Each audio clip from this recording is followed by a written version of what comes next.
पारी ननद। अंजलि की उम्र लगभग 30 साल हो चुकी थी। वो एक स्कूल में टीचर की जॉब करती थी। अंजलि के घर में उसकी माँ के अलावा उसका छोटा भाई और भाभी भी रहा करते थे। 30 साल की उम्र होने के बाद भी अंजलि की अब तक शादी नहीं हुई थी। इस बात को लेकर अंजलि की माँ रुक्मिणी देवी काफी परेशान रहा करती थी। माँ, मैं स्कूल जा रही हूँ, जरा मेरा टिफिन तो दे दीजिए। अब क्या पूरी जिंदगी मैं तुझे टिफिन बनाकर देती रहूंगी? अरे कुछ सोचा भी अपने बारे में या बस ऐसे ही? क्या माँ, सुबह सुबह फिर वही बातें लेकर बैठ गई। माँ गलत क्या कह रही है अंजलि दीदी? इतनी उम्र हो चुकी है आपकी, माँ कब तक आपकी सेवा करती रहेंगी? भाभी, मैंने माँ को कब कहा कि मेरी सेवा करो? वैसे भी अपना टिफिन मैं खुद तैयार कर लेती हूँ, बस टेबल से उठाकर देने को ही तो कहा था। वैसे अंजलि दीदी, देखा जाए तो टिफिन उठाकर देने की उम्र तो आपकी है। आपका अपना घर परिवार बच्चे होते तो ये जिम्मेदारी आज आप पूरी कर रही होती। एक बात मेरी समझ में नहीं आती, अगर मेरी शादी नहीं हुई तो इसमें मेरी क्या गलती है और तुम सब लोग मेरे पीछे क्यों पड़े रहते हो? अरे कुछ कहना क्या पीछे पड़े रहना होता है? अपने छोटे भाई को देख, तुझसे 3 साल छोटा है लेकिन 2 बच्चे खेल रहे हैं आंगन में। मुझे आप लोगों की कोई बात नहीं सुननी, जा रही हूँ मैं। और आप में से किसी को मेरा कोई काम करने की जरूरत नहीं है, मैं खुद संभाल लूंगी। इतना कहकर अंजलि वहां से चली जाती है। शाम को जब अंजलि अपने स्कूल से लौटकर घर वापस आती है तो उसने देखा कि पड़ोस वाली निर्मला चाची वहां पर बैठी हुई थी। क्या बात है अंजलि बिटिया, नौकरी करके वापस आ गई? जी चाची जी, कैसी हैं आप? मैं तो ठीक हूँ बेटा, तुम बताओ शादी के बारे में कुछ सोचा या नहीं? अरे रहने दीजिए ना, इससे तो शादी की बात करना ही बेकार है। कुछ भी कहो तो गुस्सा करती है, बात बात पर आंखें दिखाती है। माँ, आप ऐसा क्यों कह रही हैं? मैंने कब आप पर गुस्सा किया? अरे अंजलि बेटा, तुम्हारी माँ ठीक ही तो कहती है। 30 की होने आई हो, अब तुम्हें भी शादी वादी कर लेनी चाहिए। चाची जी, आप तो ऐसे कह रही हैं जैसे शादी करने से मैंने मना किया हो।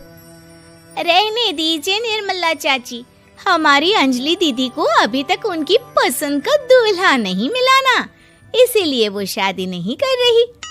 भाभी, ऐसी कोई बात नहीं है। अरे तो फिर क्या बात है? तुम्हारी माँ ने तुम्हारे लिए इतने रिश्ते ढूंढे लेकिन तुम्हें कोई पसंद ही नहीं आता। क्या है ना चाची जी, हमारी ननद रानी नौकरी जो करती है ऐसे ही थोड़ी ना किसी को पसंद कर लेंगी। अरे भाई, नौकरी का घमंड है तो बात अलग है, कोई और बात हो तो बताओ, कोई रास्ता निकाला जाए। नहीं नहीं चाची जी, कोई बात नहीं है, बस मुझे अभी तक अपनी पसंद का कोई मिला नहीं है। सुन लिया आपने, इस लड़की के तो पर निकल आए हैं और इतनी उम्र में अपनी पसंद का कोई मिलेगा भी नहीं इसे। माँ, आप मेरी शादी को लेकर हमेशा मुझे ताने क्यों मारती रहती हैं? अपनी माँ की बातें तो ताने लगती है। ताने हैं? बताओ, मैंने कुछ गलत कहा क्या? देखो, ये सब छोड़ो, मेरी दूर की बुआ का बेटा है, उसकी अभी शादी नहीं हुई है, उम्र होगी कोई 34-35 साल। आप कहें तो बात आगे बढ़ाऊं? अरे हाँ हाँ, क्यों नहीं, ये भी कोई पूछने की बात है। अरे जल्दी से लड़के को यहाँ बुला लो।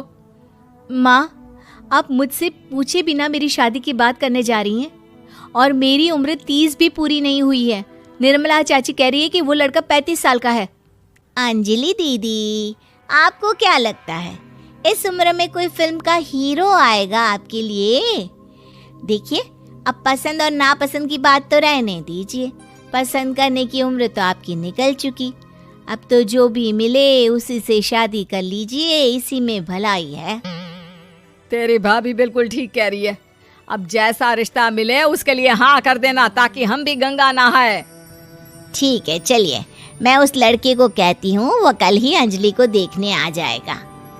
अगले दिन निर्मला चाची के दूर का रिश्तेदार अंजलि को देखने उसके घर आता है। उसका नाम था अजय। अंजलि जी, तो आप नौकरी करती हैं, वो भी स्कूल में? जी हाँ, मैं स्कूल में टीचर हूँ। हमारी बेटी बहुत होशियार है। अरे पढ़ने लिखने में इतनी होशियार है, इसीलिए तो इसकी नौकरी लगी है स्कूल में। हाँ हाँ ठीक है आंटी जी, जरा मुझे भी तो बात करने दीजिए आपकी बेटी से। जी पूछिए ना, क्या पूछना चाहते हैं? अंजलि मैडम, ये तो बताइए कि आपने अभी तक शादी क्यों नहीं की? बस ऐसे ही, कहीं कोई रिश्ता पसंद नहीं आया इसलिए। लेकिन क्या मैं आपसे पूछ सकती हूँ कि आपने शादी क्यों नहीं की? अंजलि, क्या कर रही हो तुम? लड़कियों को इस तरह की बातें नहीं शोभा देती। रहने दीजिए आंटी जी, आपकी बेटी काफ़ी पढ़ी लिखी है, मैं उनके सवाल का जवाब दे ही देता हूँ। वो क्या है ना, मुझे भी अभी तक अपनी पसंद की कोई लड़की नहीं मिली। अच्छा, कोई बात नहीं। वैसे आपकी तनख्वाह कितनी है? कितना कमा लेती हैं महीने का? जी यही कोई 25,000 महीने। बस 25,000? इतने से क्या होता है? इतने से तो आजकल घर भी नहीं चलता। आपके कहने का क्या मतलब है? अरे मैं तो ये सोच कर आया था कि नौकरी वाली लड़की है, आराम से 40,000 कमाती होगी। माफ कीजिएगा, आपका और मेरा रिश्ता नहीं हो सकता। जी कोई बात नहीं, मुझे भी आपके साथ शादी करने में कोई इंटरेस्ट नहीं है। अंजलि, किस तरह की बात कर रही हो? घर आए रिश्ते को ठुकरा रही हो तुम। दीदी, अब इस उम्र में आपको इतनी अकड़ नहीं दिखानी चाहिए। अच्छा खासा रिश्ता हाथ से निकल गया, कहीं ऐसा ना हो कि जिंदगी भर कुंवारी ही रह जाओ आप। कुछ दिन और ऐसे ही निकल जाते हैं और अंजलि की शादी कभी नहीं होती। अंजलि के परिवार वाले बिंदास उसे ताने मारते रहते हैं, लेकिन अंजलि एक बड़ी नौकरी की तैयारी करती है और उसमें सिलेक्ट होने के बाद अंजलि को एक बहुत बड़ी नौकरी मिल जाती है। अब तो दीदी के नखरे और भी ज्यादा बढ़ जाएंगे भाई। अब तो इतनी बड़ी नौकरी जो लगी है, अब इनकी शादी होने से रही। माँ, मुझे नौकरी के लिए दूसरे शहर जाना पड़ेगा। आप जानती हैं ये बहुत बड़ी जॉब है और इसमें पैसे भी बहुत ज्यादा मिलेंगे। अच्छा, कितने पैसे मिलेंगे बेटा? माँ, मुझे हर महीने 90,000 सैलरी मिलेगी। क्या? अरे वाह वाह, ये तो बहुत अच्छी बात है। लेकिन फायदा क्या? कितने भी पैसे मिले, शादी तो हुई नहीं ना तुम्हारी। अंजलि नौकरी करने के लिए दूसरे शहर में चली जाती है और जब कुछ महीनों के बाद वो वापस घर आती है तो उसे अपने पति के साथ देखकर उसके घर वाले हैरान रह जाते हैं।